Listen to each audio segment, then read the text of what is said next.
राम राम। बेइज्जती जो होती है या डिसरिस्पेक्ट जो होती है वो तुमसे इतने बड़े बड़े काम करा लेती है जो कि एक मोटिवेशन नहीं करा पाता है। किसी का कोई मोटिवेशन नहीं काम आता जब बेइज्जती होती है। और यकीन मानो जो भी ऊंचाई पे पहुंचा है उसने कभी ना कभी बेइज्जती फील की है। अब अगर कुछ हैं जो खुद से पहुंच गए उनकी बात हम नहीं कर रहे हैं, लेकिन बहुत से लोग ऐसे हैं जो बेइज्जती खाने के बाद ही ऊपर पहुंचे।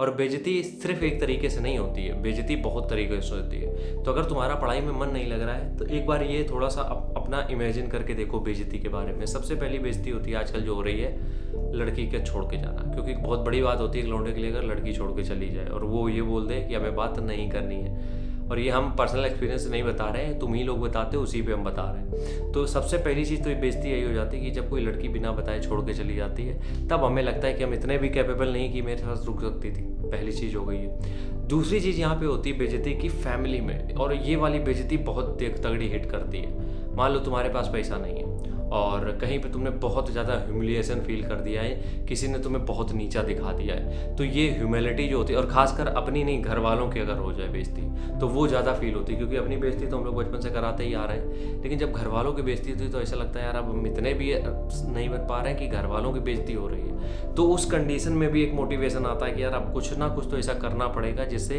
इस बेइज्जती का तो बदला एटलीस्ट लिया जाए। तो उस बेइज्जती को जब भी पढ़ाई करने का मन ना हो तो उस बेइज्जती को थोड़ा सा रिमाइंड भी किया करो, थोड़ा सा याद किया करो कि बउआ तुम्हारे घर वालों के साथ किसी ने कुछ गलत किया है। तीसरी चीज़ यहाँ पे ये होती है किसी से बदला लेना है। अब किसी ने तुम्हें ठोक दिया है, मान लो ठोक क्या दिया है, तुमसे 1-on-1 मामला हो गया है और मामला इतना गहरा हो गया कि तुम कुछ नहीं कर पाए, लेकिन तुम्हारी बेइज्जती बहुत हो चुकी है। अब ये जो चीज़ें होती हैं ये भी बहुत दिक्कत देती हैं। क्यों?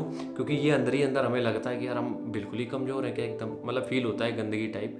तो इस कंडीशन में ये जितनी भी चीज़ें हैं बेइज्जती वाली, ये एक बार जब तुम फील कर लेते हो ना तो इसके बाद तुम्हें किसी मोटिवेशन की ज़रूरत नहीं पड़ती, तुम्हें किसी मेंटोर की ज़रूरत नहीं पड़ती।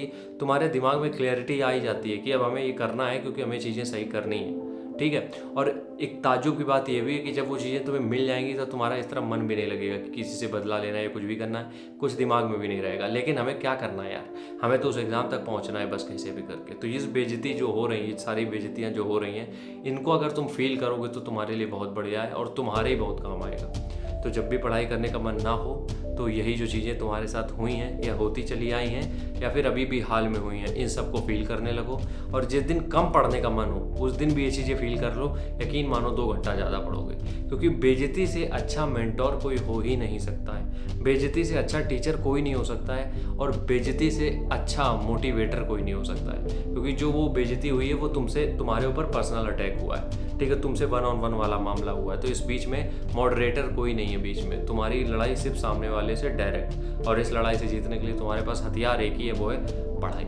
आज के वीडियो में बस इतना ही, कल फिर मिलते हैं, तब तक के लिए राम राम, जय हिंद।